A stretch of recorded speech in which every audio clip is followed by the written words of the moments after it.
They laughed when he walked past the glass doors. Old shoes. Faded uniform. A mop in his hand. Michael had worked at Hale Industries for 6 years. No one ever said his name right. They just called him the janitor. Every morning, he arrived before sunrise, quietly polishing the marble floors, arranging chairs, and wiping coffee spills left behind by people who never noticed him. To them, he was invisible. But Michael never complained. He'd smile, nod politely, and whisper, "It's all right." Some people see only what they want to. The CEO, Robert Hale, was a man of pride and precision. Every second mattered to him, and Michael often heard his sharp voice echoing down the hallways. Results, not excuses. That's how we build success. Michael respected that.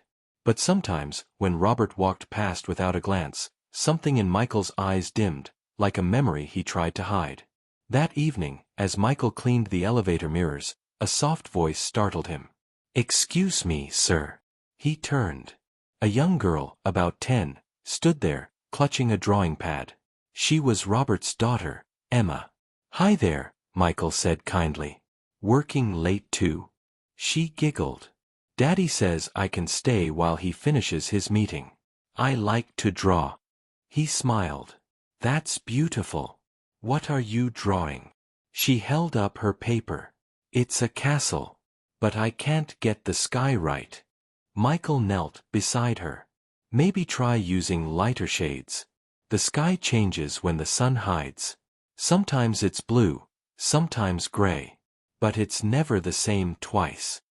Emma looked at him curiously. "You sound like an artist." Michael chuckled softly.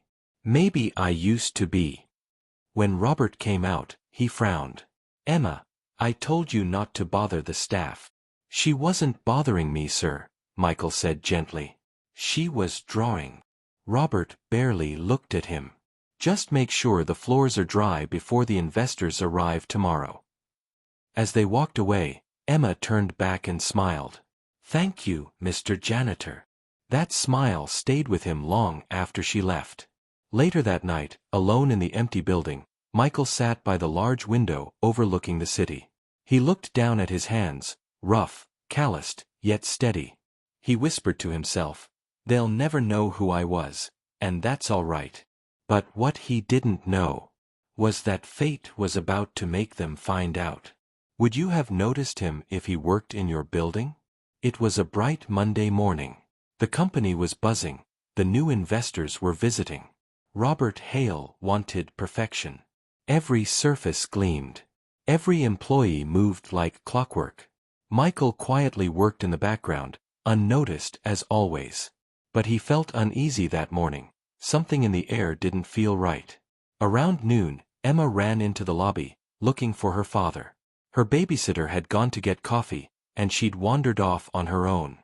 "Daddy," she called softly, clutching her sketchbook.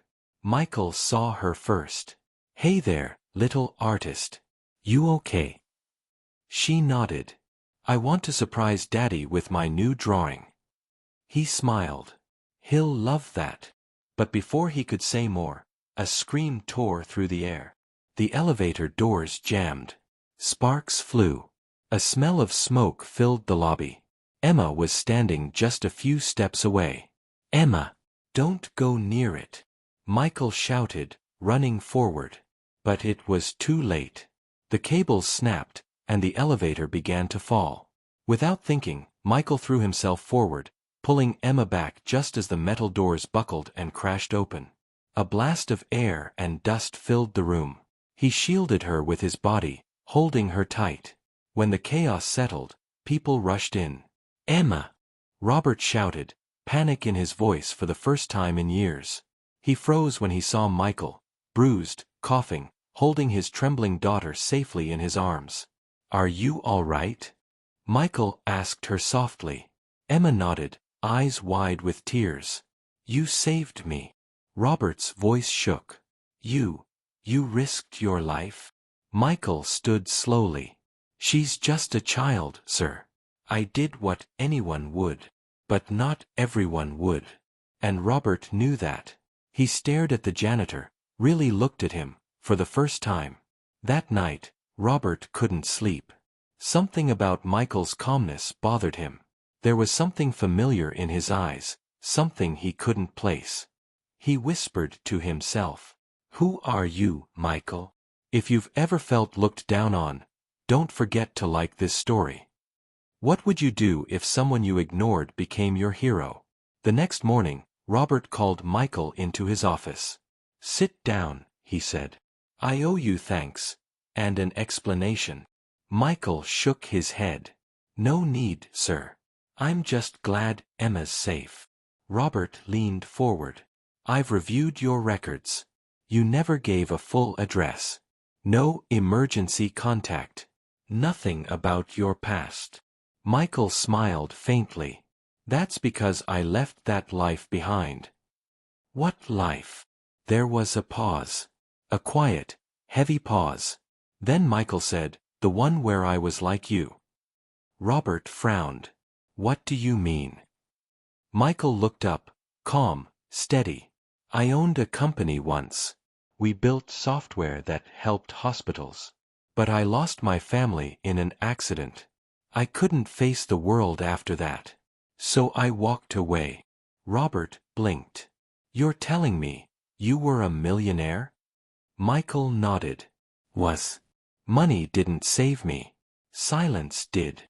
The room went still. Robert didn't know what to say. All those years, he'd passed this man every day, never realizing he stood before someone who'd once lived his very dream. Michael continued quietly, "People look at uniforms and think they know the story. But sometimes, the real story is the one you can't see." Robert swallowed hard. "Why didn't you tell anyone?" Michael smiled sadly. "Because no one ever asked." That night, Robert sat beside Emma's bed as she slept. He thought about Michael's words, about kindness, humility, and how blind success had made him. For the first time, he felt something change inside. Have you ever seen someone judged for being poor? The next day, Robert invited Michael to his office again. But this time, he didn't sit behind his desk. "I want to apologize," Robert said, "for every time I looked down on you." Michael smiled gently. "You don't owe me that, sir." "But I do," Robert said firmly. "You showed me more about leadership in one act than I've learned in 20 years. Michael chuckled softly. Sometimes silence teaches best. Weeks passed. Emma often visited Michael during lunch breaks. She called him Mr. M. They would talk about colors, drawings, and dreams. And Robert noticed something. Emma had started to change. She was calmer, kinder, more thoughtful. One afternoon, she looked up and said, "Daddy, when I grow up, I want to be like Mr. M." Robert's throat tightened. He smiled through tears. "That would make me proud, sweetheart." But one day, Michael didn't show up. His locker was empty. His uniform folded neatly on the chair. On the table lay a note. "Thank you for seeing me. I found peace again. Tell Emma to keep drawing her skies." Robert searched everywhere, but Michael had disappeared. Quietly, just as he'd lived. She looked down. Tears filled her eyes. Years later, Emma grew up to become an artist. Her paintings hung in galleries. Bright skies, soft clouds, and stories hidden in colors. At her first exhibition, she unveiled a piece titled "The Janitor's Sky." People asked what it meant. She smiled softly. "It's the sky that changes when the sun hides, but it's never the same twice." Robert stood beside her, proud yet teary. He looked at her painting, and in the swirl of colors, he saw Michael's gentle smile. One journalist asked Robert, "Mr. Hale, is it true a janitor once saved your daughter?" He nodded. "Yes, but he did more than that. He saved me too." The crowd fell silent. Robert looked up at the ceiling and whispered, "Some heroes clean floors, others clean souls. Dove, every person has a story worth respect. What would you have done differently? Share your thoughts below.